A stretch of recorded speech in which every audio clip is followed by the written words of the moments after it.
do it. Hello, Carl. Okay. Carl Wamser is our speaker tonight. And by the way, welcome to Science for the Board. Carl has a Bachelor of Science degree from Brown University, a PhD from Caltech, both in chemistry.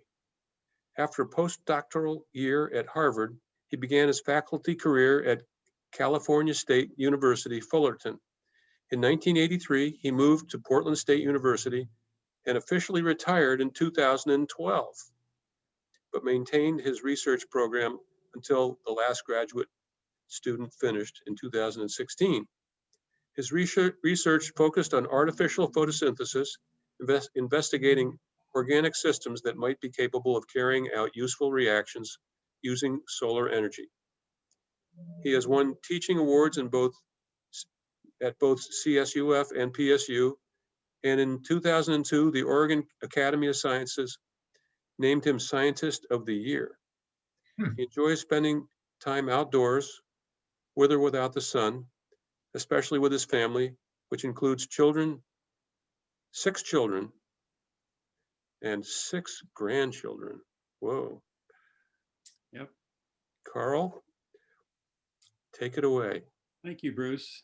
Well, Bruce was the one who introduced me to this group, so thank you for doing that. I've enjoyed watching and hearing all the various talks, and I've really enjoyed putting this one together. A typical research seminar I do, I get 5 minutes to talk about why solar energy is important, and then I get deep in the weeds of chemistry for all the rest of the time. And I'm not going to do that to you tonight.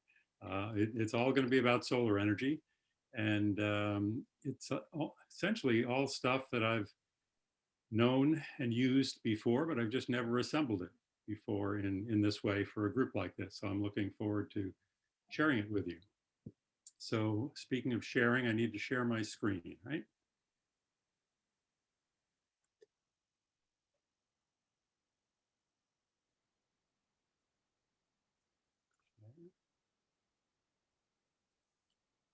And thank you, Judy Paris, for having solar in your background. I appreciate that. Okay, so as I go through this, what we're going to do is have a big picture in which we talk about global solar resources. I've lost my cursor.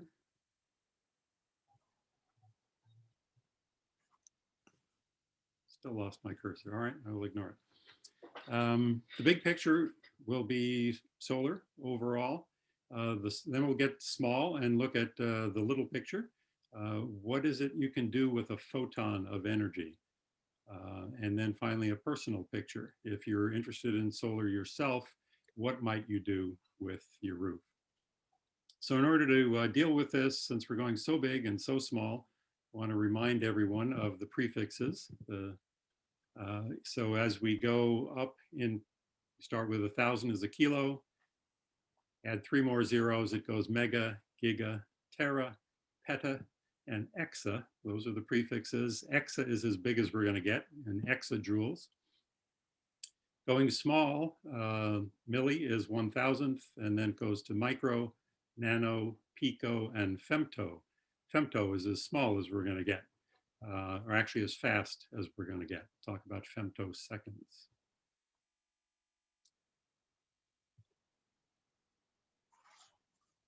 So what this looks like in terms of power is a typical computer. Laptop might run on a few watts. A heavy duty appliance like a toaster or a hair dryer would take more than a kilowatt.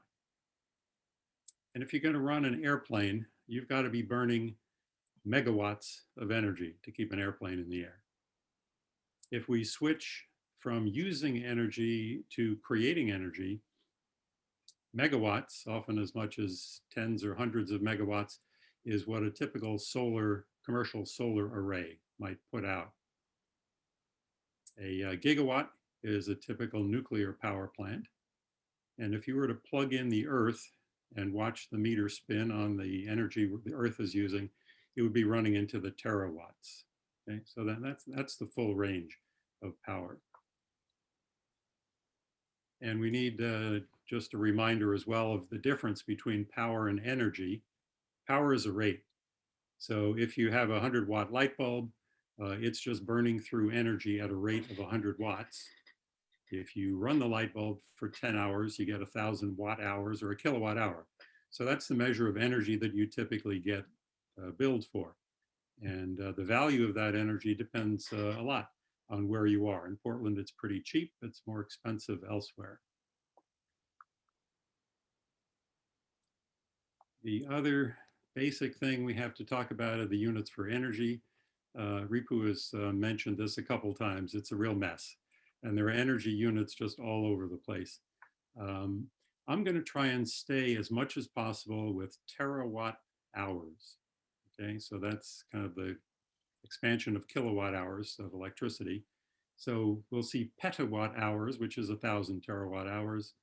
Sometimes energy comes in units of quads, quadrillion BTUs.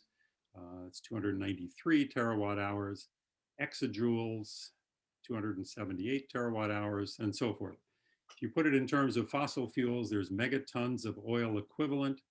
That's 11.6 terawatt hours. And then Ripu introduced us to cubic miles of oil. That's a lot of terawatt hours. That's 45 petawatt hours, actually. As we get tiny, we'll take a look at electron volts as well. In solar cells, what we're doing is promoting electrons to energies in the volts.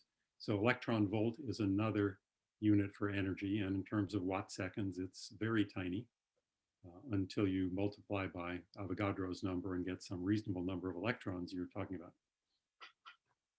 So in terms of total energy, some numbers to keep in mind. In 2019, the US used a total amount of about 29 petawatt hours of energy, and globally 162 petawatt hours. So that's converting. None of the sources put it in petawatt hours. I had to convert from quads or megaton equivalents of oil or whatever.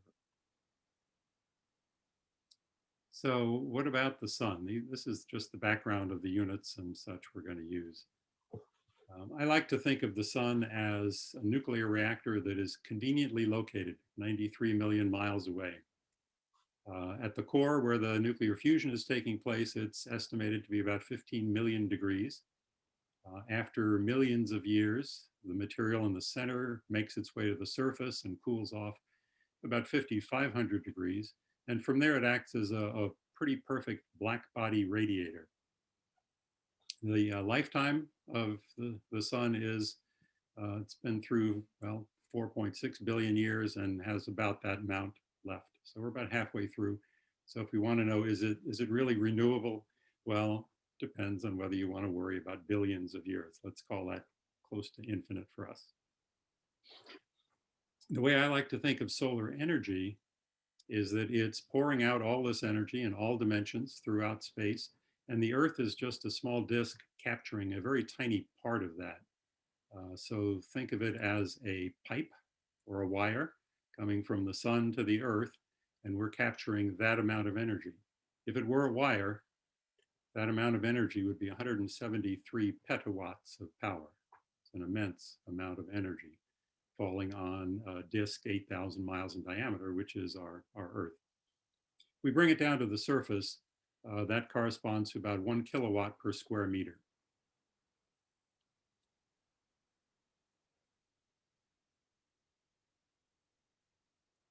And so, just putting back these units of energy, if 173 petawatts sounds like an immense amount, well, that's power that's coming every hour. And what we get in 1 hour is equivalent to all the energy used by all humans in a whole year. So solar chemists and solar energy scientists love to give that. And I put it in my abstract as well. You may have seen it. In 1 hour, the sun provides more energy than humans use in an entire year. So the question is, what might we do with that? And how much of it do we really need to capture? So it doesn't shine uniformly throughout the world, as we know. But in fact, it's variable. It looks as if there's a huge range here from red hot to cool yellow. But in fact, the range isn't as big as it looks. The darkest red is 6 kilowatt hours per square meter per day. So if you go back to 1 kilowatt hour per square meter is the power of sunlight. If you're getting 6 kilowatt hours per square meter in a day, that means you're getting the equivalent of 6 full hours of sun. And in Arizona, that's about what you get. The worst place, all those light yellows like Portland, is about 4. Okay, it's not 0. So the range here is from 4 to 6.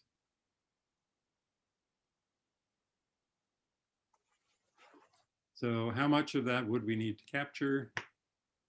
Here's an exercise that people love to do. And Scott Diamond did this a few weeks ago.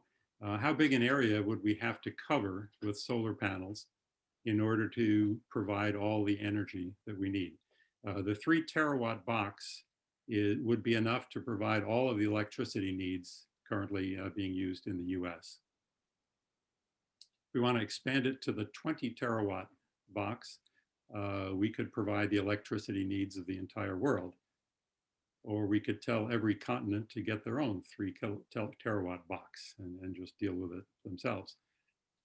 Or 20 terawatts would be enough to take care of the entire energy need of the US, not just the electricity. So an issue with this, of course, is that we don't need to cover all of Arizona. This can be distributed. If you compare this, for example, with nuclear power, if a nuclear plant puts out about a gigawatt of power, that 3 terawatt box would be the equivalent of spreading out 3,000 nuclear plants to get that same amount of energy, or distributing that same total area of that many square miles throughout the US in various places. And it seems like a lot, okay? Or maybe it doesn't. It depends on how you look at it. So one way to look at it is how much of the United States do we already cover with agriculture? So this is the USDA agriculture census. And here the range goes from 0 to 100%. So the darkest green is 80 to 100% agriculture, the use of the land for agriculture. So we're using an immense amount of our land area for, frankly, solar energy, for harvesting and creating food for our use. And notice also that the places where we're not doing agriculture, like Arizona, Southern California desert, are not being used for agriculture, but those were some of the best areas for solar energy. And again, it doesn't have to be all in one place. It can be distributed. So it can be agriculture or solar, or in fact, if you look at the cover of the very latest issue of American Solar Energy Society magazine, they say you can have your kale and eat it too. So you can have both. There's no reason not to have solar energy and run your farms.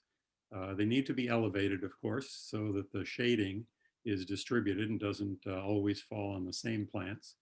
But plants generally can handle, sometimes benefit from partial shading. And apparently cows love it. Cows love to find some shade. And so wind farms, for example, already are being used in agricultural areas. And solar could be too. It doesn't have to be an either or.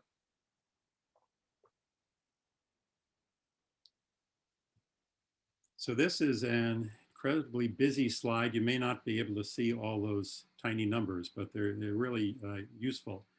This is the total amount of energy used in the United States, and it's given in quadrillion BTUs, quads. I tried to avoid those, but the convenient thing here is that the grand total is almost exactly 100, 100.2 quads used in, what year was that? 2018.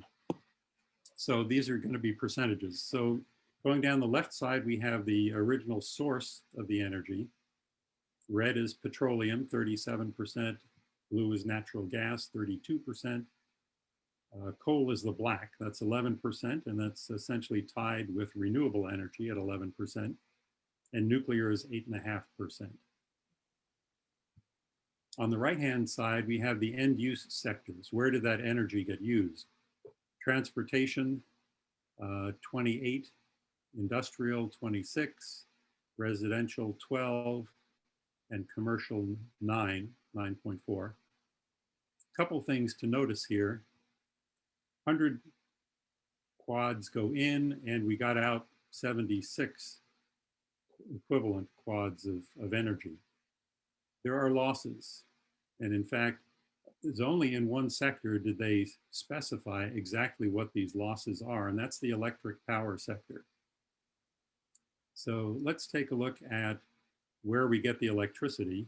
Starting from the bottom, nuclear goes 100% to electricity. Coal goes 90% to electricity. Renewables go 56% to electricity, natural gas 36%, and so forth. Not surprisingly, the vast majority of petroleum goes to transportation and so forth. So you can track all these arrows to see where they come from, where they go to. But it is interesting to notice that the electricity, we put in a total of 37 quads of energy, and what we get out is substantially less than that, 12.8. So 2/3 of the energy that goes in does not come out as electricity. And Ripu mentioned this as well earlier. We're going to replace fossil fuels with electricity sources. We don't need as many fossil fuels. We get a 3-to-1 benefit from that.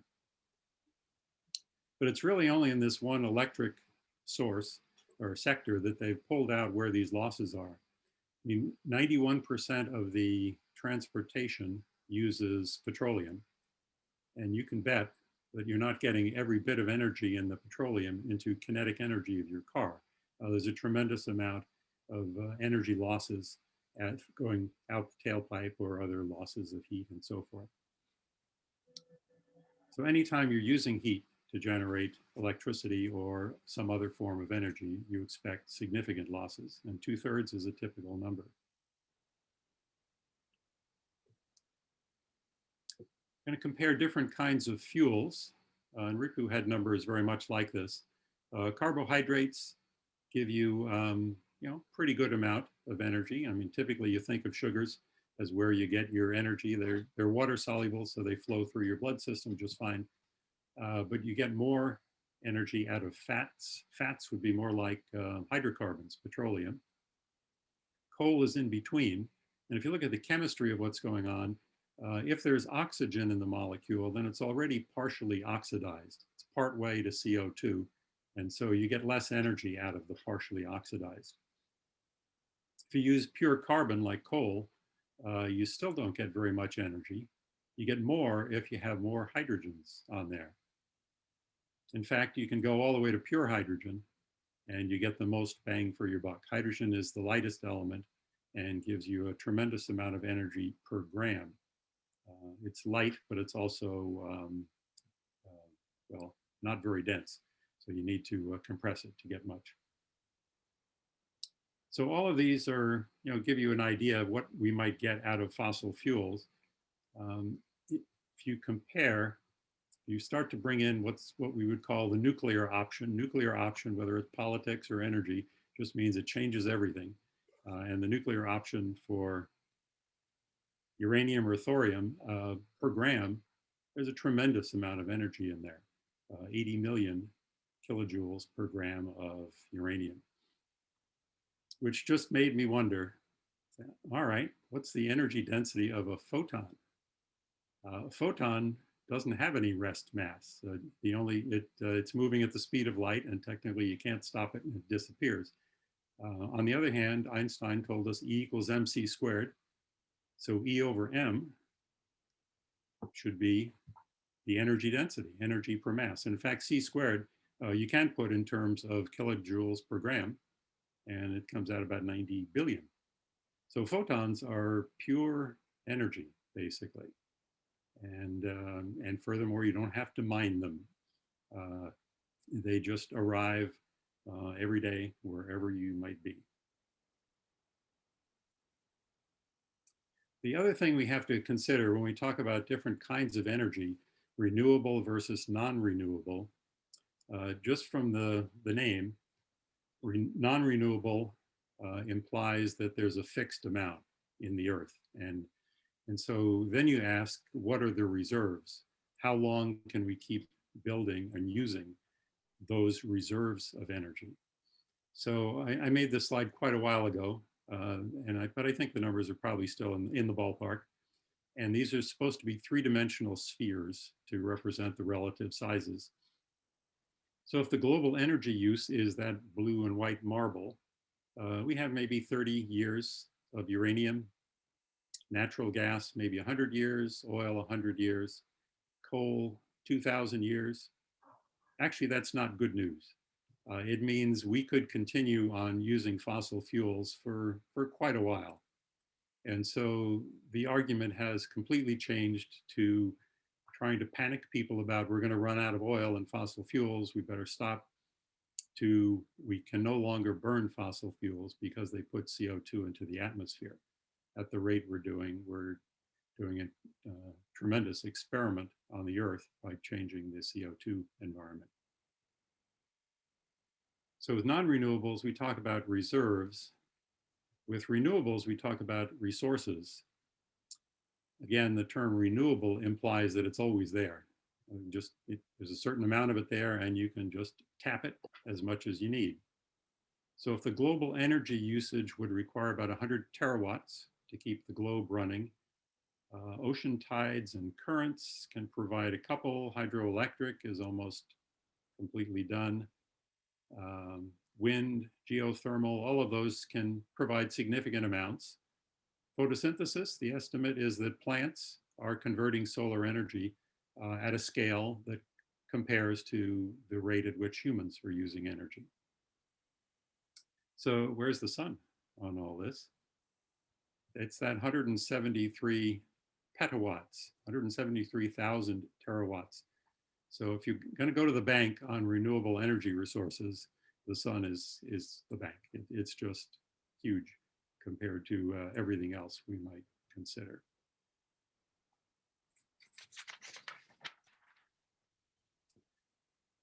Okay, so now we need to get more specific. I come down to Earth. Sunlight arriving at the Earth has an energy and a spectral description that's called AM0. That's air mass 0, outside the atmosphere. Total amount of energy is 1.37 kilowatts per square meter. After it comes through the atmosphere, AM 1.0 would be coming through 1 atmosphere thickness. And if you're at the equator at high noon, at the equinox, it'll come exactly through 1 thickness of the atmosphere. But if you're anywhere else, any other time of day, the sun comes through the atmosphere at an angle.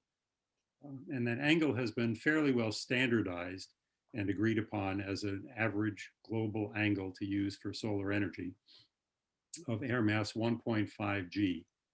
The 1.5 is technically just right for 48 degrees latitude.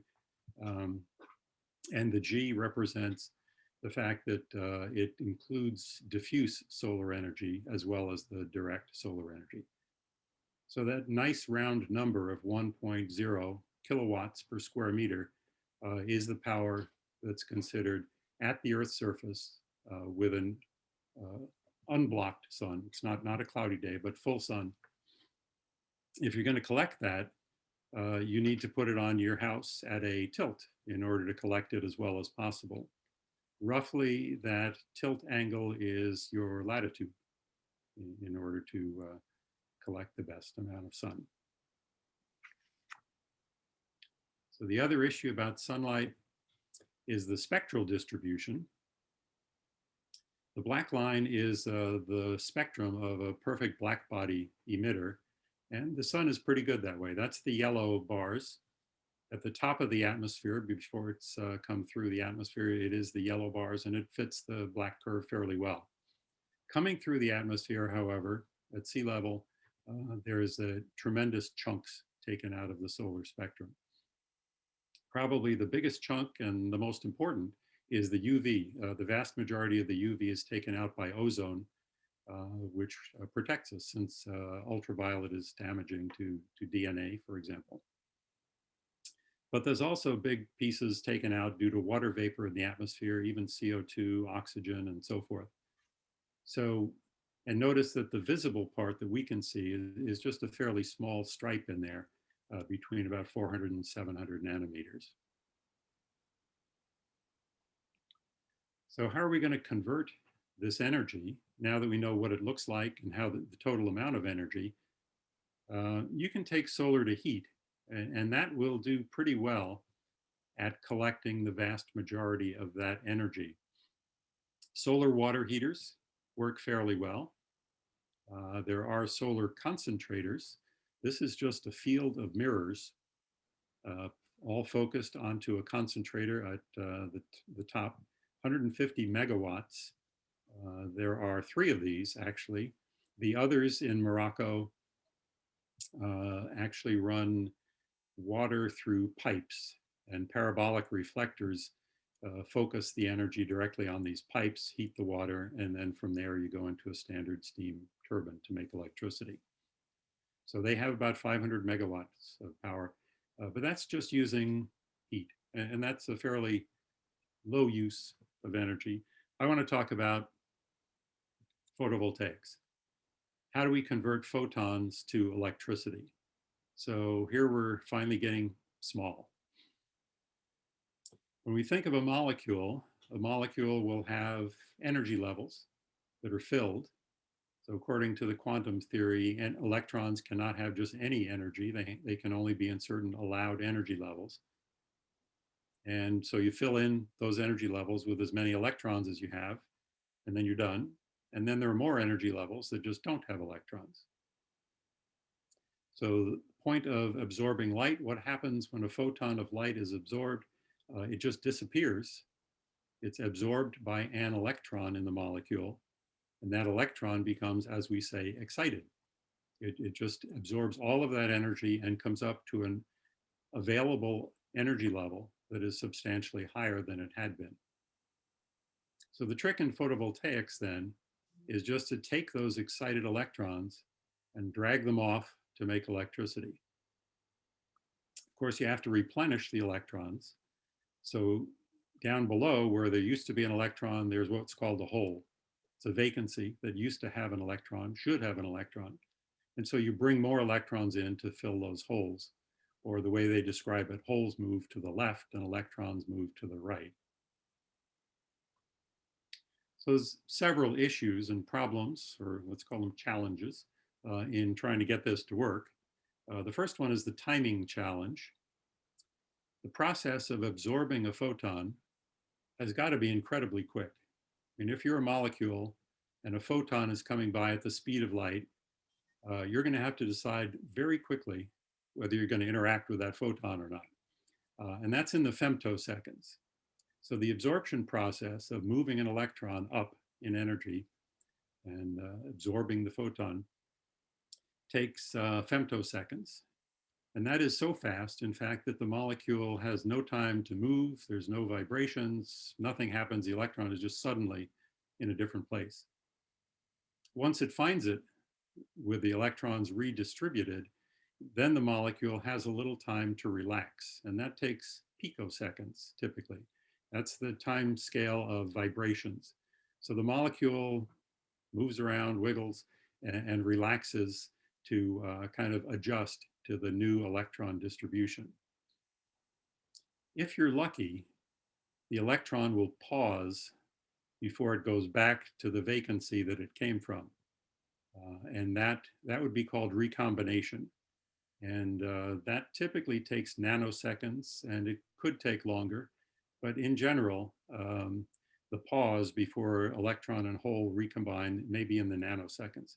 So that means whatever you're going to do with these electrons and holes, you're going to have to do it in nanoseconds. So that's the timing challenge.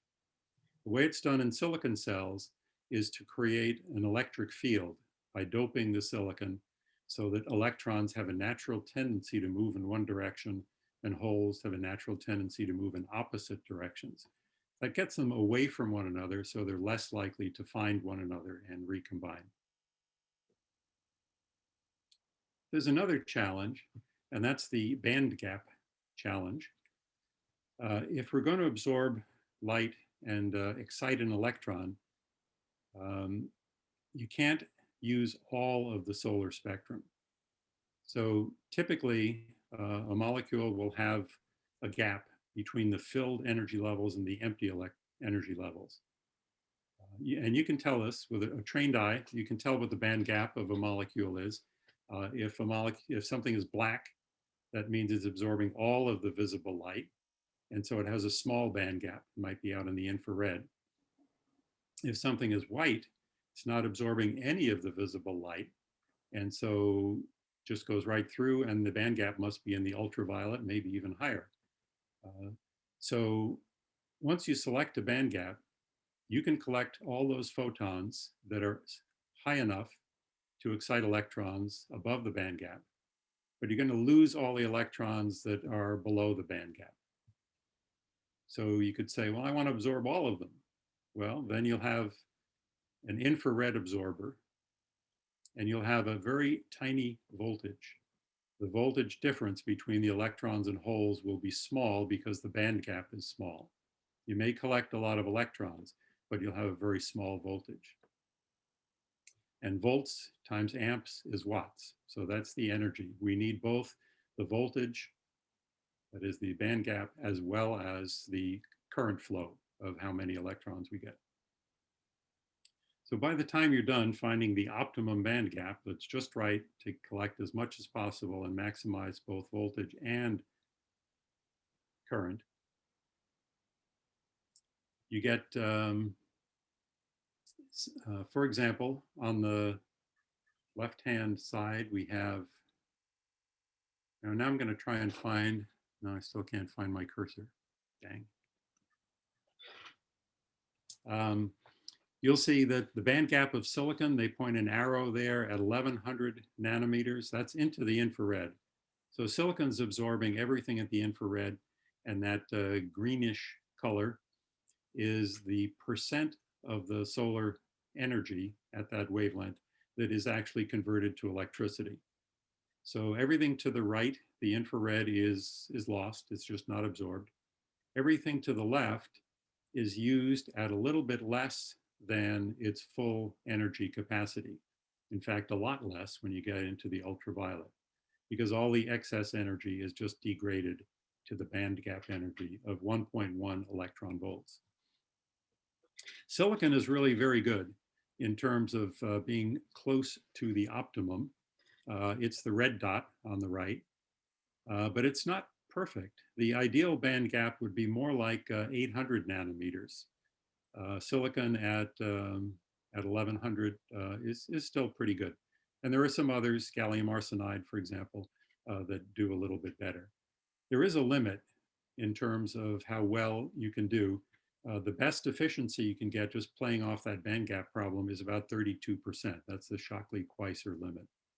And silicon comes out about 23% on that chart, and that's pretty good considering.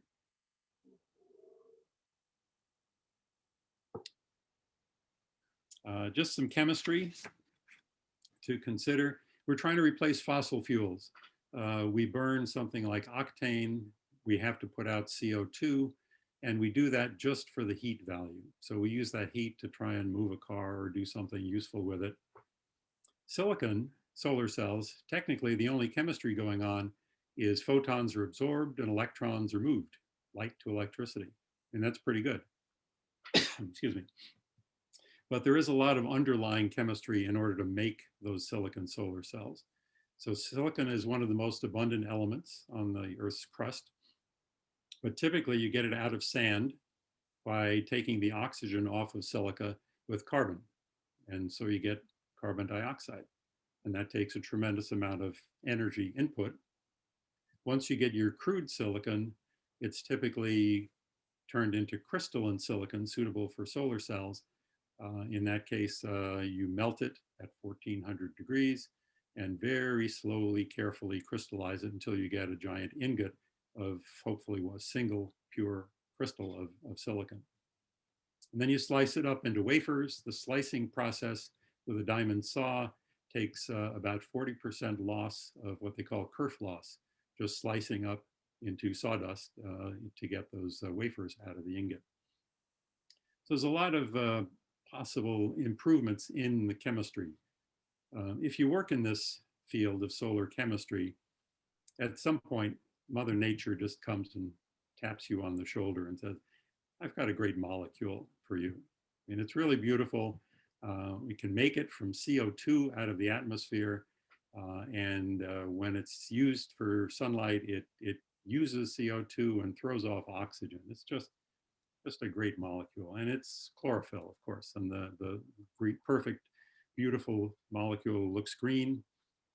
And the process is photosynthesis. So we take CO2 and water and light, convert it into sugars, throw away oxygen. All life on Earth is based on the oxygen we get from photosynthesis. We want to be certain that photosynthesis is really on a large enough scale to be significant. This is the Keeling curve. And it's been called arguably one of the most important data sets of the 20th century. It shows the CO2 in the atmosphere. The red line shows that it's clearly going up as the years go by. It used to be 280 before the Industrial Revolution, and we've passed 400 now. But besides the inexorable trend upwards, there is an annual cycle, and that is the Earth breathing. There's much more land mass in the northern hemisphere than in the southern hemisphere. So in the winter, well, let's start in the spring. In the spring and summer, when the northern hemisphere wakes up and starts to breathe in, they take in CO2, significant amounts of CO2. And when, in the fall and winter, when they stop photosynthesizing, CO2 rises even faster. So what do we know about photosynthesis? This is the Calvin cycle. This was worth a Nobel Prize in 1951. And it's the official slide of the Calvin cycle. And you can tell that because it's autographed by Melvin Calvin. I did a sabbatical at Berkeley in Calvin's lab in 1980. And at that time, he was well past studying the Calvin cycle, which is interesting enough. I'm not going to get into it, but basically it pulls CO2 in and makes sugars. He was interested in the power plant in the middle, and that is the photosynthetic membrane. That's chlorophyll, the green bar. And the basic chemistry going on there is just to separate reducing power and oxidizing power, or we could say electrons and holes. Electrons are reducing power and holes are oxidizing power. Nature doesn't have any real use for oxidizing power, and so it throws it away. It oxidizes water and throws oxygen into the atmosphere. The reducing power generally goes into forming NADH, nature's all-purpose reducing agent. Calvin's vision was that we ought to be able to short circuit that process and use the reducing power to reduce water, to make hydrogen. And for many chemists, this is, it's literally been called the holy grail of chemistry. Can you use sunlight to split water to hydrogen and oxygen? And that would be a wonderful reaction. You burn the hydrogen back only to water. There's no carbon involved. And light and water is all you ever need for all your energy. So the next Nobel Prize for photosynthesis came in 1988. And this is the photosynthetic reaction center. So this now is a look at that green bar in the middle, the photosynthetic membrane. What it doesn't show is that there are hundreds of chlorophyll molecules that are lined up neatly and serve as antennas. The antenna molecules send the energy down to the special pair. Those are also chlorophyll molecules, but they're face to face in a particular arrangement. that when the energy arrives at the special pair, then an electron becomes excited and can be moved. And the electron is moved always down the right-hand side, not the left-hand side, and ends up on the other side of the membrane in a quinone and reduces an iron. So this is the hint at what goes on in photosynthesis. You need to arrange things very carefully so you can collect a lot of energy and move electrons directionally. And that's how nature does photosynthesis. So a whole field called artificial photosynthesis has grown up from this point. And basically it's anything that learns from nature, uses some of the strategy, some of the compounds, or maybe both.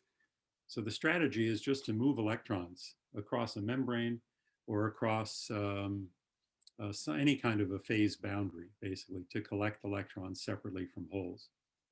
The compounds could be chlorophylls. The analogs that we used in our lab actually were porphyrins, which are synthetic analogs of chlorophylls. But anything that absorbs light in the appropriate visible region would be appropriate. And then electron transfer mediators to keep those electrons moving. So I'm going to take you into my lab for just very briefly. Usually I give a talk with 5 minutes on solar energy and I don't know, 50 minutes on chemistry. So this is it for chemistry. Our favorite molecule was TAPP in the Wamser group, tetraaminophenylporphyrin.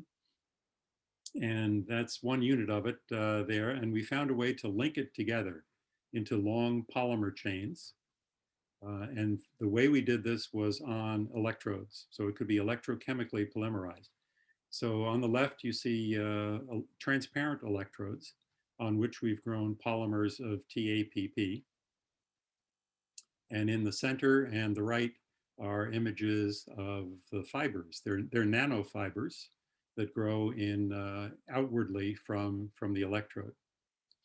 The film is yellow when it's first being made, but it can be grown thicker. It can be grown quite thick, in fact, because these fibers are electronically conductive. They keep growing on their tips because they're electronically conductive. So we can keep growing it and they can get completely black. The band gap is about 800 nanometers, which is almost perfect. So we have something that absorbs light with the perfect band gap. It moves electrons down these fibers. It's connected to an electrode. You would think that would be perfect, right? And we spent years, decades, trying to get this to be effective and efficient. But it's not the way artificial photosynthesis has been going. But we love this molecule. The first thing I asked the students to do was see if this kind of unusual nanofiber structure is like anything you might find in nature. And they did. This is a lichen, reindeer lichen. And you could camouflage our nanofibers in the reindeer lichen, except for the difference, and the scale, of course, is hugely different. So this is a younger me staring at our molecule, our cell, just wishing it would give us even 1% efficiency. And we frankly never got there, but that's it. And that's the way research often goes. So what is working in artificial photosynthesis? This is an incredibly busy slide. It comes from the National Renewable Energy Lab. They are the clearinghouse for solar cells, solar research cells, and for all the different versions in which you may make a solar cell. If you want it to get on their chart and be official, you send it to NREL, and they will authenticate that you really did get 12% efficiency from this kind of a cell. So the vast majority of these are inorganic, and most of them, frankly, are silicon. The blue are the silicon cells, and they are running into the, sorry, I keep trying to get my cursor. I can't see part of the slide, which is too bad, I'm sorry. The blue is running into the 20% or so. You'll notice that there are several purple things that are running above the Shockley-Queisser limit into the 40%. Those are multi-junction cells. So the Shockley-Queisser limit is for something with a single band gap. If you stack things together where you get one compound absorbing at a certain part of the solar spectrum and a different part of the solar spectrum absorbed with a different absorber, then you can go higher than the 32%. So those are multi-junction cells. If cost is no object and you're in outer space, you probably want to go for one of those expensive, very high efficiency cells. But commercially, virtually all cells these days are silicon.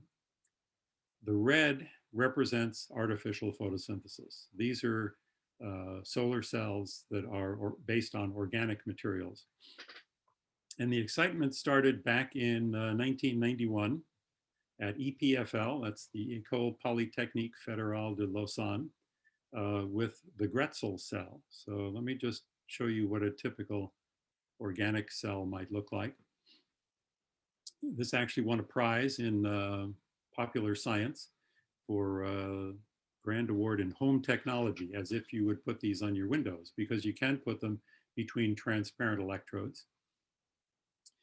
The way the dye-sensitized solar cell works is the semiconductor is TiO2, which is white. It's white paint, basically. It doesn't absorb visible light, but if you coat it with a dye that does absorb visible light all over the surface, so rather than blue dots, you should imagine blue paint all over those white pearls. When those absorb light, they inject an electron into TiO2 and it can be collected. So the point here is you can just select a dye that's optimum for solar energy and then use a semiconductor that ordinarily would be worthless, but can still transport those electrons for you. The trick in this is to get the electron back again. And this then has to be soaked with a liquid to return the electron back to the dye. And that's where the limitation had been for many years. Nevertheless, Michael Grätzel, and I should point out, 1991, this came out. In 1992, I had a sabbatical again. And of course, I had to take our porphyrins to Switzerland. Somebody had to do that, right? So I was at the EPFL for a year. They have since then, since I was there, they've built the Swiss Tech Convention Center. And this is one of the few places where something other than silicon is used for solar cells.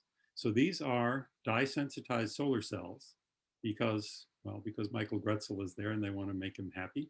But they're windows, and from inside you can see the charming colors, and all the while they're collecting energy and turning it into electricity.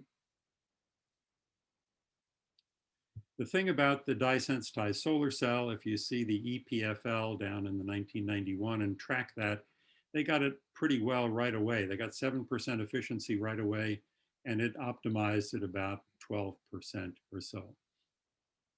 The excitement is coming these days from what are called perovskite solar cells. Perovskites are the ones with the yellow circles, and those you can see screaming upwards very rapidly after about 2012. And there's even some that are getting into the 20%.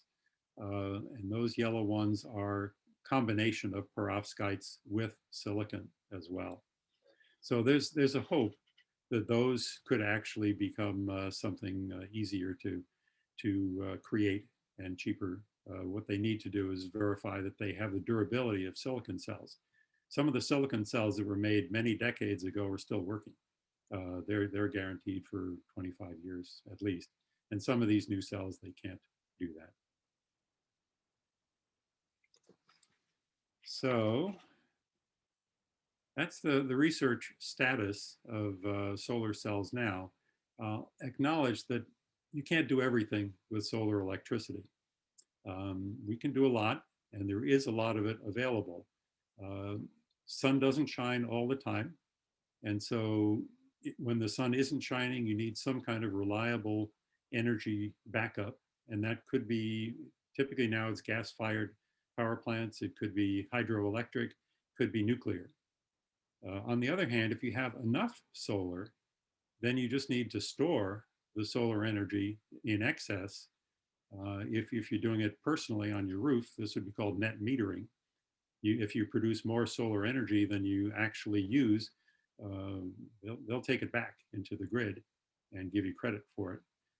Or you, as Tesla likes to do, they're creating batteries that can store solar electricity. Many places are considering the hydrolysis or electrolysis of water to hydrogen when there's excess solar energy, and then hydrogen can be used as a fuel. They do this a lot already in Norway. Norway has an excess of hydroelectric capacity, and many of the hydroelectric plants also have electrolysis systems where when they have more electricity than they know what to do with, they electrolyze water and generate hydrogen. In Germany, they haven't quite gotten this. Germany has ramped up its solar tremendously, and there are times when they can't use all of the solar energy that they're generating, and they've been throwing it away. So electrolyzing water is an option, and it generates a clean fuel of hydrogen as well. Chemists have also been interested in ammonia as a hydrogen carrier. Hydrogen is a little tough to deal with because it is hard to compress and needs a lot of storage, is difficult. Ammonia is a possible hydrogen carrier. I was surprised to learn that 2% of the world's energy is used to make ammonia. It's by the Haber-Bosch process, takes nitrogen out of the air with hydrogen and makes ammonia, most of it for fertilizer. If you could get the hydrogen from electrolysis of water and run a cheaper process, you could use ammonia as a carrier for hydrogen. So that's one possibility. So finally, in the last part, I want to talk about what you might do with your roof. So there's several criteria you'd want to apply. Do you have a roof that has enough solar is one thing. What does it cost? And what do you get for it? What is the electricity value? Are there any incentives that might lower the costs or be other worthwhile incentives that might convince you, such as the climate benefits? Starting tomorrow on Earth Day, do you want to start using solar energy, reduce carbon footprints? So the first thing to do, I recommend going to PV Watts. I love this website. It's part of National Renewable Energy Lab. And this is my house. It's a modest little house. And they allow you to draw on your roof a solar array that you might like. So I drew a 5 kilowatt system. 5 kilowatt system would be about 14 panels. Panels these days are about 350 watts each. Remember that the nameplate wattage, 350 watts, means that's what you would get in one full sun, okay? So 5 kilowatts, okay? What would that look like? The other thing PV Watts does for you is does a complete analysis of what you're going to get out of that 5 kilowatts. And it knows exactly where you are on the map. It takes the weather, your latitude, longitude into account, all of that, and allows you to put in a few things. So this is for my address. Now you know my address. And the elevation, 191 meters, 5 kilowatt size, tilted at 20 degrees. That's a typical roof tilt. 180 degrees means it's facing south, and then standard losses come in there, and then the value of electricity. My electric bill averaged out to about 12 cents a kilowatt hour last year. So then it tells you what you're going to get in terms of this, the solar radiation. How much solar radiation do you expect at that location? So remember, we had that map with the bright red, hot Arizona and cool Portland. Portland was about 4 for an average day, 4 kilowatt hours per square meter. But days are not all the same in Portland. The worst days look like they're in December. We get the equivalent of about 1.44 hours of sun in December. But in July, we get about 7 kilowatt hours, 7 hours of the equivalent of full sun. And so it averages to about 4 per day. So given that, the total output we can expect from a 5 kilowatt system is about 5,600 kilowatt hours in a year. And at 12 cents a kilowatt hour, that'd be worth about $671. Okay. And you can do this for your own house, and you can pick whatever size might fit on your roof. So I recommend it. It's a lot of fun. So this tells you what it's worth to you. What does it cost? So the costs of solar energy installation have been plummeting. This is just the last 10 years, and they were substantially higher than that 10 years, 20 years before that. So just going down well, starting from the bottom, the gray represents the module cost, just the panels themselves. The red is the inverter. The green is the other hardware, the balance of systems, as they say, structural, electrical components. The blue is the soft costs. That's the installation labor, and the orange is other soft costs. And they've added a new black on top, which says additional costs from model updates, and I'm not quite sure what that is. But anyway, you can expect per watt about $2.71 for a kilowatt hour. If that's for a typical residential amount for 22 panels. I said about 14 panels. It should be in that ballpark. If you're a commercial PV installer like Fred Meyer, putting all that on your rooftop, it could be substantially less. If you're doing this utility scale with a fixed array, 100 megawatts, less than $1 per watt. It may cost a little bit more if you put it on trackers. So if you track the sun and allow your panels to tilt to follow the sun during the day, it costs a little more, but you get more out of it. So given those costs, how does that pencil out for the Wamser household? For the 5 kilowatt system, if it costs about $3 per watt, and I've put really conservative numbers on all of these. I think some of these could be better than I've put in. So it'll cost $15,000. The Energy Trust of Oregon pays 30 cents a watt for a rebate. That takes 10% off right there. There's a federal tax credit of 26%. Oregon used to have a really nice tax incentive. It's in limbo right now, and so there's nothing there. But hopefully something will come back for Oregon. If you live in a different state, you should look up and see what kind of incentives your state might have. But it might cost about $10,000 overall to put on a 5 kilowatt system. So what do you get out of that? Well, every year we calculate about $671. And there you see my bills. That's the last 12 months from April to March. We used 10,000 kilowatt hours that cost $1,482. So I'd be providing about 53% of my energy from solar panels. And finally, payback time. If I'm only getting $671 per year value, that $10,000 original input would take 15 years to pay back. But I think we can do a little better than that. The other column in 8 kilowatt hours is if you wanted to get the maximum ETO benefit. So it looks like you get more from ETO, but everything scales and the whole thing just comes to the same 15-year payback. But you'd be providing 85% of your energy from solar instead of 53%. So I think there's at least 4 places where things could be better than this. We saw that it was $2.71 a watt, not $3. So you may be able to get it cheaper than that. Oregon, come on back with some kind of rebate, Oregon. I hope they do that, or maybe your state does. The annual production, if you live somewhere other than Portland, you can get a lot more kilowatt hours for a 5 kilowatt system. And you may be paying more than 12 cents a kilowatt hour. In fact, the 12 cents, I think, is low even for me because there are fixed costs. The marginal cost of electricity is more like 14 cents for me. So there are some places where, in fact, you might be able to do better.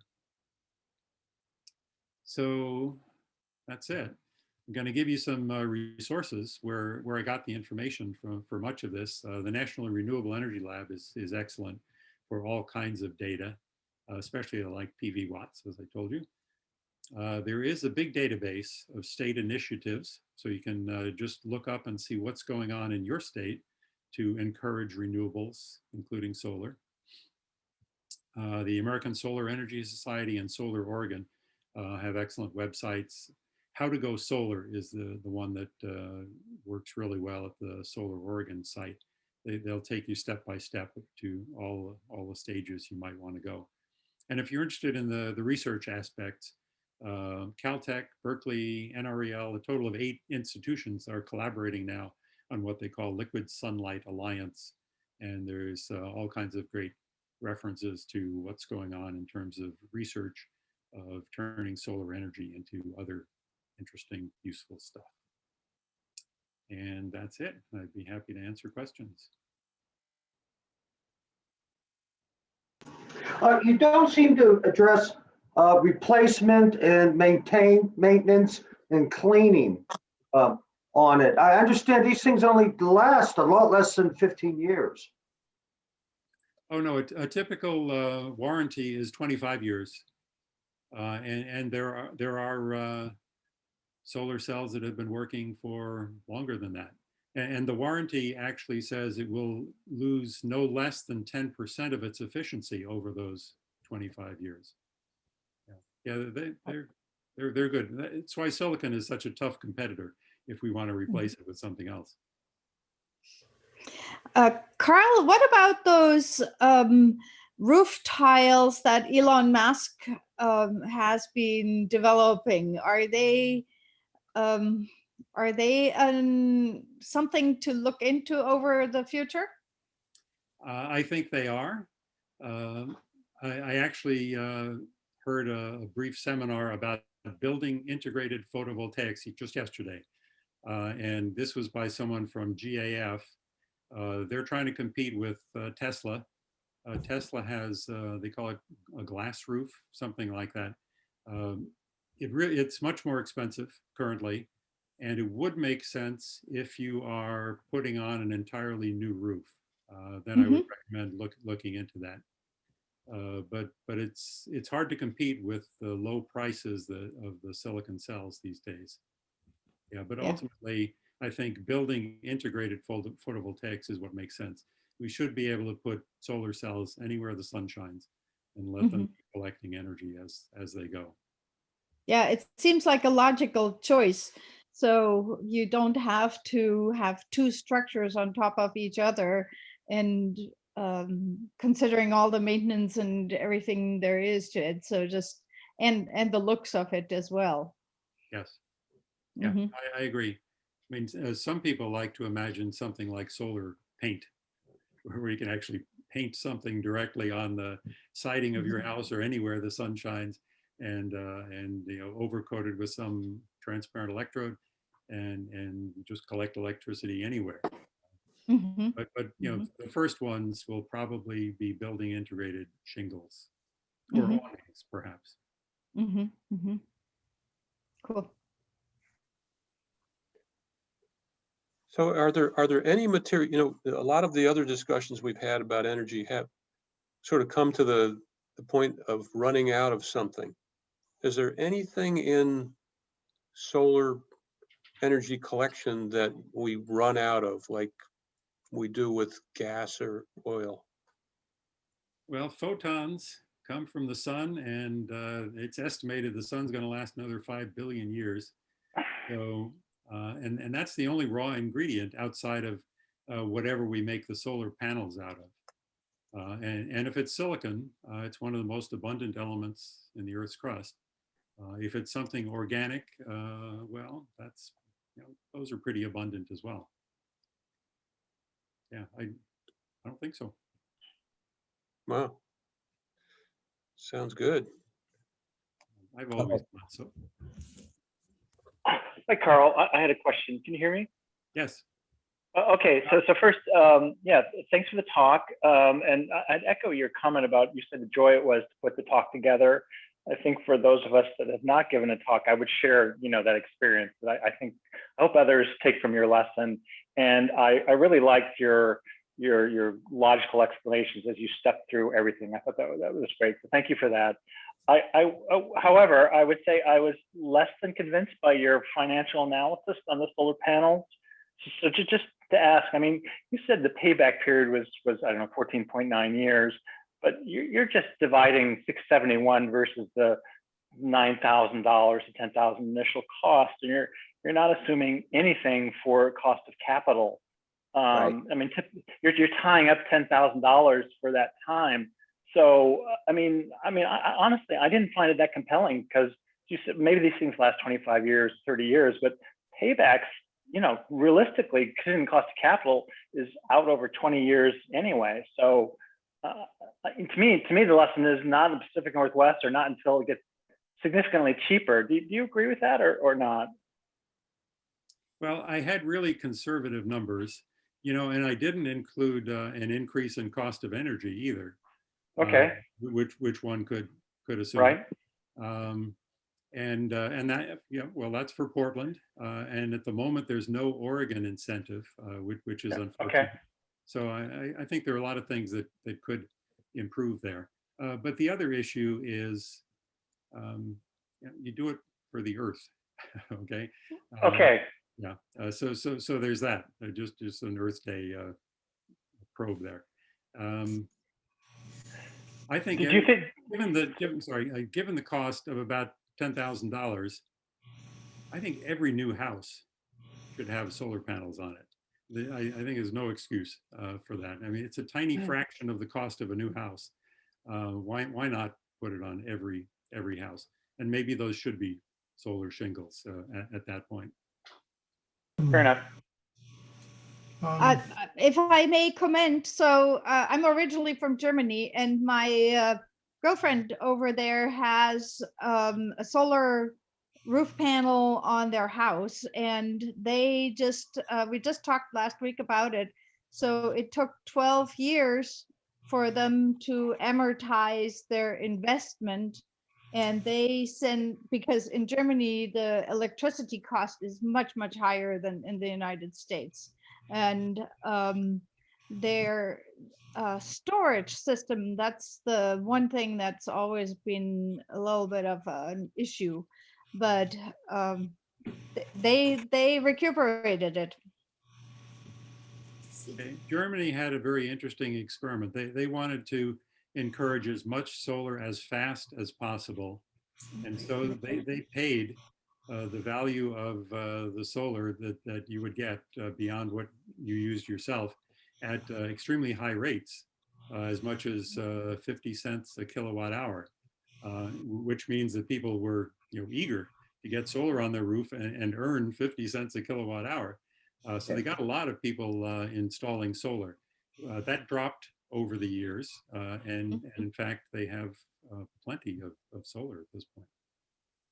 Yep, that's very true.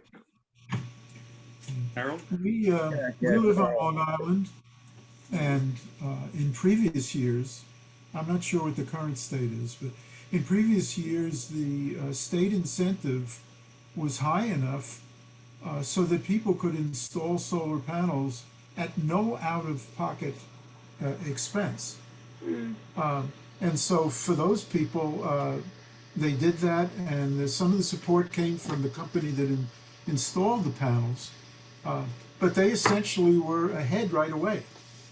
So they didn't have to wait 15 years. And that's different all over the country. I'd hope to say that 15 years is kind of a worst case scenario. The only point that I would make about that is when you said 53%, I think it was 53% the other way.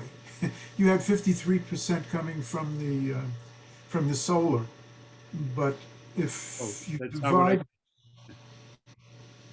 no, you said 53% from solar, but I think it was 53% the other side. Just looking at the numbers in your chart. So that would make the payback take a little bit longer. Well, when I got to 85%, it was the same number, and I'm sure that was 85% from solar. Yeah, that probably, yeah, that looked like it was. But anyway, very fascinating talk. Really enjoyed it. Thank you so much.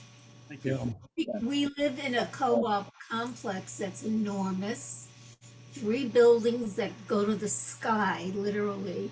And the thought of their even considering putting something in like this, but we need it because the whole system here is over 30 years old, has never been upgraded. We make our own electricity here with generators, but it's really unfortunate that they won't even consider trying to put in solar. It would have to go on top of all 3 buildings, and people I just wouldn't do it. wouldn't do it. Yeah, Yeah, generators are not a good option. Well, we use them and we never lose power when everyone else does. And living in New York, you know, we've gone at a time when we've had a week of no power when we had our house. And that wasn't just once. So here, at least, you're supposed to be protected from that. Yeah, we do lose power occasionally Rare. here. Yeah. And when that is, it's from somebody hitting the wrong button, usually. Harold, let's get Harold's input there. just on the cost, I mean, actually, some of the costs, what they did where I am in Massachusetts, and we were one of the geeky early adopters when there was a lot of this. I've had the panels up now since 2013. And there was an agreement to do a whole bunch of houses in the town with a single installer. So that doesn't get the cost down to the commercial scale, but it gets it a fair amount lower than the residential scale on the labor, and we had the quantity purchases because this was all coordinated. But what I see going up, actually, I mean, I think the future is going to be utility scale, but there's a fair amount of modest scale thing. There's something on roughly 50 acres near me that's providing a fair bit of power. And so I think that's sort of saying it. I'm generating 75% of my annual usage, and my calculations are with a gigantic, enormous state incentive that I will have it paid back next year, including. Okay. Now they've So cut the that's- incentives way back, but you know, given that there are places that will install it essentially for free, I don't know quite what happens. I mean, at large enough scale, the key is to get down from that $3 a watt to $1 a watt, and then the whole thing changes. Yeah. And that was a great talk, and I really enjoyed it. Yep, fantastic talk. Have you taken into consideration, Carl, that one could compress or reduce the energy consumption? So I was kind of amazed on your dollar amount that you pay in a year. So mine is a lot lower, but it's like, holy smokes. Yeah, I can raise that. Carl, this is tremendous information. We're in the same city, Portland, Oregon, and we live in basically a passive house. And it's called net zero because they have enough panels on the roof of these 12 units that over a year, what we give to PGE, Portland General Electric, in the summer, we get back in the winter. But the design point's 530 kilowatt hours a month, which is kind of like the automobiles. They used to be big sleds that got 15 miles a gallon. Now, by a lot of design, they do better. So I think there's a lot of opportunity here for appliances that are more. We have a heat pump, water heater, and a convection stovetop, things like that. That there's, you know, we'll be forced to get things down because the power will be so high, or else we had an entry cost of about what we'd pay for a house in this country. So it's all there. Yeah, we just have to look for it. But thanks for your talk. Yeah, can you comment on something? You know, a cheap cell phone like the 80-cent camera in your cell phone gets around 25% efficiency, and a lot of other cameras are up over 50% with silicon. Why does it seem to be stuck at 10 to 15% for solar panels? You know, I'm not sure that we're measuring the same kind of efficiency of light into electricity. No, we are. It's quantum efficiency, light into electrons. With silicon, well, it might be something other than silicon, but theoretically. No, it's silicon. It's silicon. No, in your cell phone camera, it's silicon. And the cameras we bought at Flare was silicon from Sony. It's the purity of silicon also that matters. I'm sorry, say again? Yeah, The purity of silicon, and so whether you have how much recombination you can get, because impurities increase the recombination rate quite a bit. So Oh, yeah.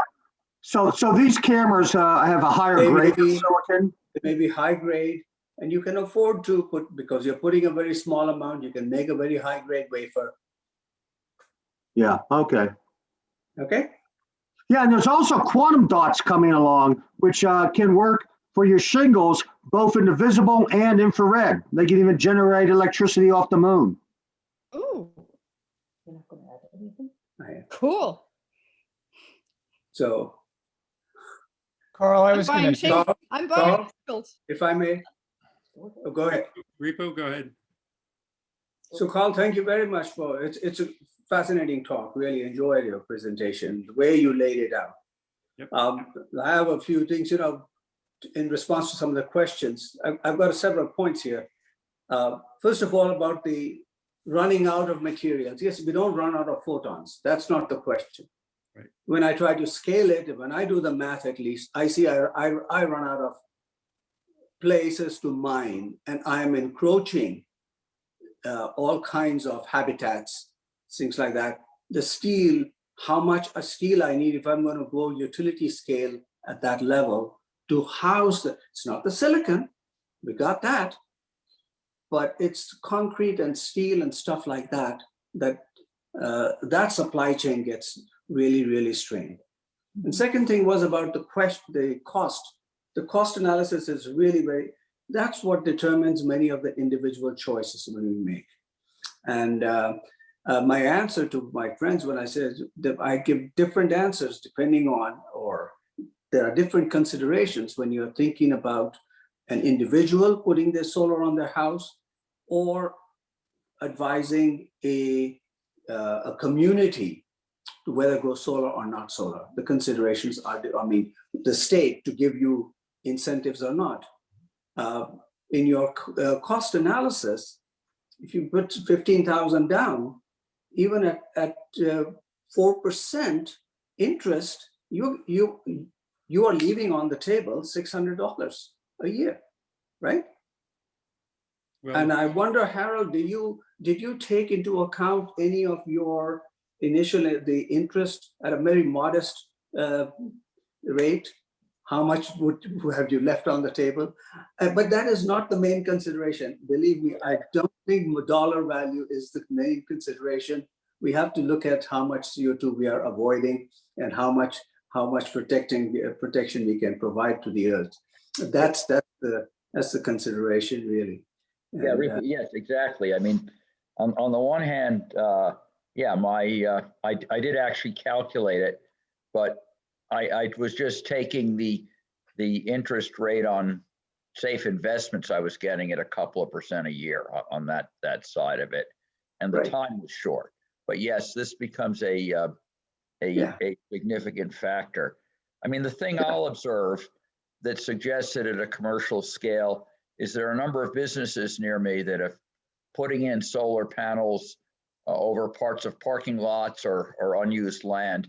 And I don't think they're doing it to attract geeks like me to shop there. I think they're doing it for the economy. It makes sense, particularly if you are getting rebates. Yeah, And there are rebates. and it's okay. And it's okay for states to, parking lots, doing it that with providing car shades. And I mean, that's a great value. It's a great service. And, I don't object to that, but then when you try to make it to scale to solve the world's entire energy supply, that's when problems come. actually, yeah, That's when you run into the difficulties. I was But thinking, there is no reason not to do that for parking lots or for homes at that level, particularly if you're getting the financial benefits. I was thinking of a future talk, much less scientific perhaps than many, but showing a simulator, one of the standard ones that's now MIT and Sloan Foundation, and essentially the Kaya curves that relate the energy efficiency and energy usage and things. And then after this, people will be able to play with the simulator and get a sense of what you might do. And clearly, as you and others have said, once you, if you internalize the external costs of the CO2 and begin to charge for it on some sort of cap and trade, the darling of the conservatives before the liberals adopted it, and then it's become somehow bad. But I mean, then, as you say, and others, the whole thing begins to make more sense. The cost of the CO2 is not zero. No, it is not zero, but also I think in the social cost of carbon, when they do, what they're ignoring is the lives that are being saved by providing energy, even if they were from carbon sources. And that is not included at all. So when, like I mentioned the other day, this is a statistic that I know, when China increased the consumption and it increased the CO2 output 4 times by increasing oil and coal by 4 times, it also saved about 2,000 infant mortalities a day. So lives saved is there also, but which you get from providing it. Yes, they do. There's a cost of from the emissions that the pollutants that come out of these plants. They are also taking lives. It's also, but they're much worse. And that's where nuclear comes to my mind is a hands down winner, because nuclear really saves lives. Until there's a big accident and then boom. Oh, but you know how we have had big accidents, and you can count them all also. You can count the big accidents. And even then, as I showed, it still is much less, you know, constantly you are losing by emissions from so many hundreds of thousands of lives. I mean, we are doing that. Yeah, well, it's I'm all talking about arguable. premature deaths. Let me be clear. We all have to die. The potential for accidents with nuclear, with sabotage and whatnot. But that's what scares me anyway. Maybe a lot of people, clearly. It does. But I'm saying we have been ingrained to scare. That part has been built up a lot. And the fact we forget is that we are taking the risks that are much greater all the time. And if we could also learn from the French, who have standardized the designs, are doing much better. And for those who are my age, can remember back a fair number of airplane crashes in the late 60s, early 70s, and the airline industry got worried that people would be afraid to fly and worked to make it much, much safer. Now, I do agree that you can't just take a tiny epsilon times a huge loss in a major accident and get a sensible answer. But we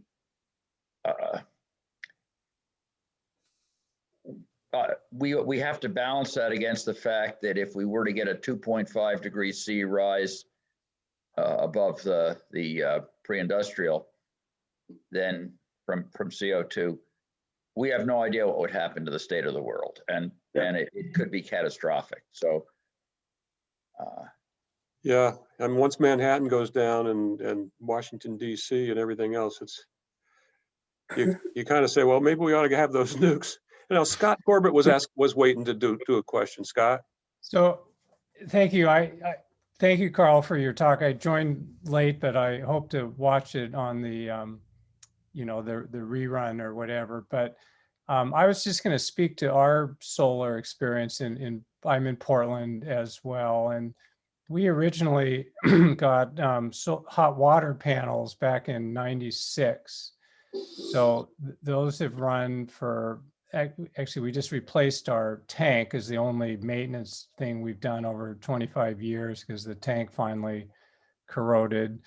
And then we put 15 PV panels on in 2011. So we're 10 years into that. And, you know, in Portland, it was interesting. I did some calculations that the actual energy, the BTU or kilowatt hours generated by those 2 hot water panels is equivalent to the 15 PV panels because of the, you know, dramatic efficiency difference. And so at least in this temperate climate here, I'd recommend people look at solar hot water as in terms of like allocating, you know, roof space to energy collection. Now, with, you know, with the advent of the heat pump water heaters, that could change the calculus a little bit because if you know, it was a no-brainer using, you know, resistance electricity to go to the solar thing. But at any rate, when we looked at the investment, so the payback on the water panels, I think, was about, you know, 7 or 8 years. It was very quick. And so that's, again, an easy calculus, I think, in this climate region. The PV for us at the time, I think it was about a 15-year payback. We had, but way back then, I think it was 250 watt panels. So our 15 panels, it was a 3.75 kilowatt array.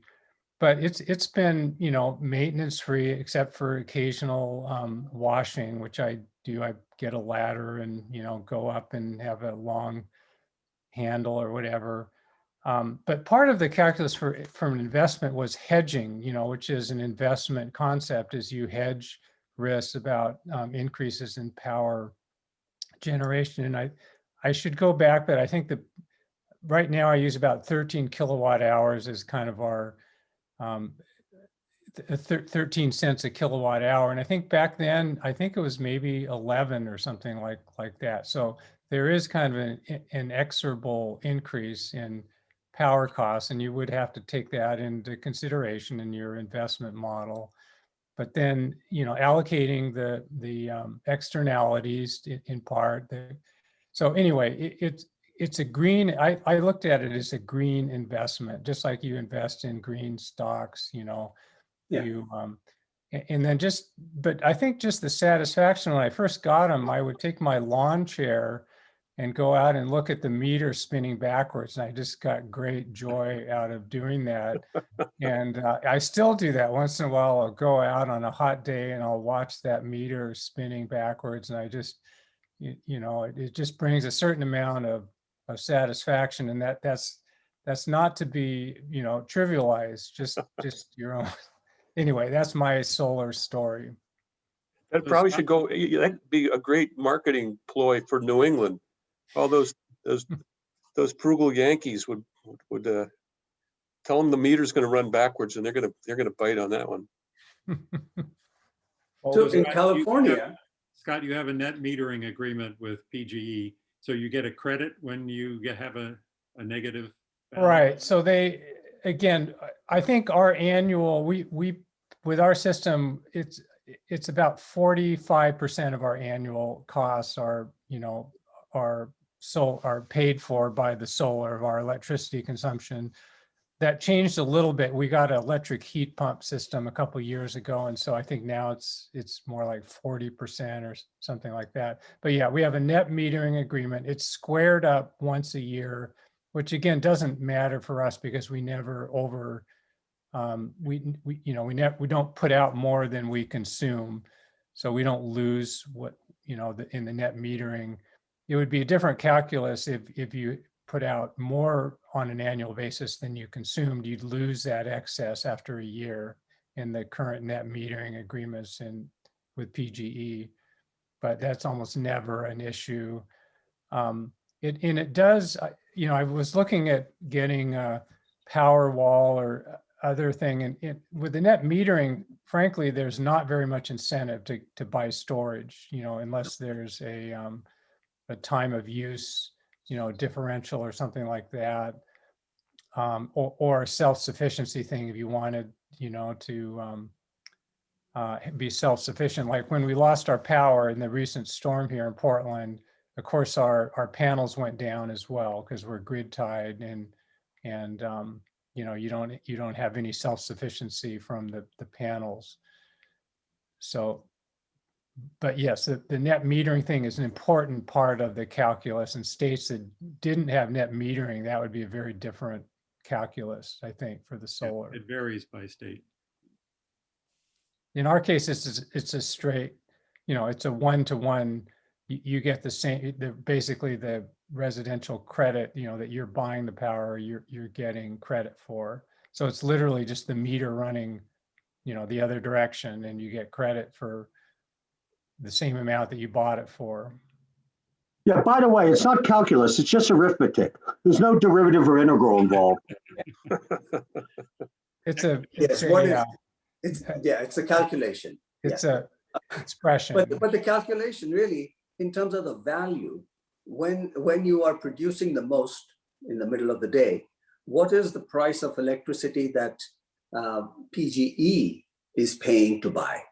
So they're paying the same. So they are probably buying at a much higher price. So they're getting a lot better value by giving you net metering, right?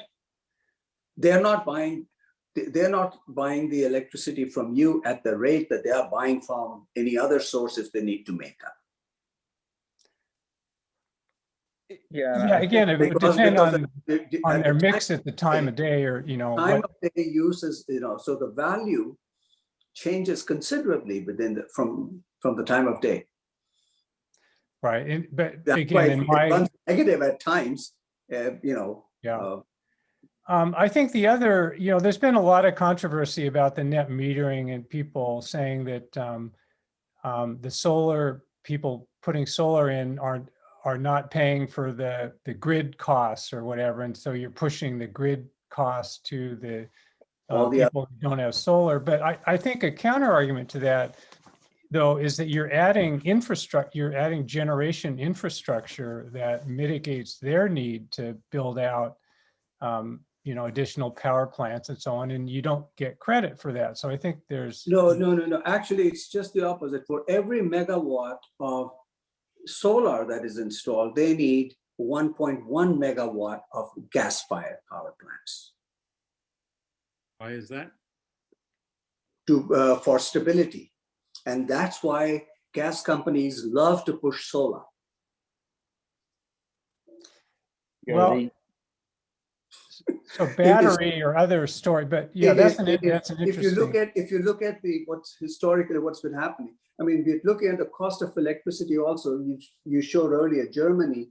Germany has the highest price, has the highest amount of renewable energy. How come it's I shouldn't say renewable, how much installation of photovoltaics? It has the highest of that, but still its cost is much, much higher than anywhere else. That's because they pay more money. They probably pay their employees more. What is needed for backup for that contingency to meet the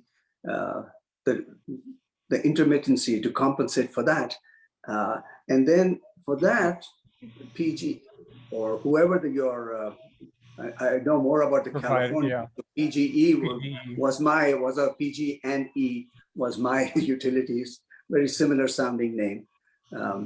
So they really love that because every time they put a new facility, also a gas facility, they got credit for that, the new installation. So that's an investment credit they would get. So they would get credit for installing solar, and they would get credit for installing gas. Oh yeah, okay, because it's a cost plus kind of a thing. Whatever they do, they get reimbursed because it's a utility, not a business, not a normal business. Right. Interesting. So I got an offer from PGE. They're looking at, distributed storage as one answer, as an alternative. And so I think that's a logical direction. If they would pay people or offset some of the battery costs to install a residential storage, and they would control that storage, so they could allocate your storage kilowatts, on their demand basis. I think that's an emerging model for grid stability by this distributed storage model. And I think we'll see more of that emerging going forward, as opposed to large fixed generating facilities, these distributed storage concept for stability. And I'd be willing to have them offset some of that cost and allow them to control the output of my storage battery. As long as I could get it when the grid went down, then I'm okay with their, allocation. Scott, would you be willing to have your battery's life reduced by them pulling it every day in and out of it? Yeah, I mean, I would, I'd factor that in, to the cost and the calculation, even if not calculus, the arithmetic and the, the lifetime. But I think that's a fair trade-off. Again, assuming that I could use it when the grid goes down, that would be my key demand of that storage. Carl, They're going in to be your able to change it too. calculation of payback period, do you include the number of days where your roof is covered with snow, or where the skies are so overcast that you're not getting any electricity generated? Actually, the total calculation on the kilowatt hours you'll get from a 5 kilowatt system included weather as well. And in Portland, snow close to 0 days with snow, especially if it's a black solar array. Yeah, I use the actual cumulative number of megawatt hours generated here, and the way the slope is, it's on a very steep slope. It's about a 45-degree slope I have here, and in fact, when the sun comes out after the snow, it usually melts off in a day or two. I mean, I can have 3 feet of snowpack on the ground and 0 on the solar panels. So, but actually, what I wanted to say is, I think we may see other things. I mean, smart metering, I remembered years and years ago, they wanted to say, look, if you'll run your intensive things at home, like Water clothes heating, dryers, dishwashers, stuff like this at night, we'll give you a cheaper rate. Now, if there's a lot of solar in the day, I don't mind if I leave for work and, they turn it on sometime in the afternoon when there's excess solar. And so by trying to just adjust the demand. And lastly, as someone said, I mean, this sort of passive, the hot water, or designing, if you're heating, build your building to, I'll get on a sunny day in the winter, I'll get close to 20 degrees Celsius rise above ambient I can hold with the heat off.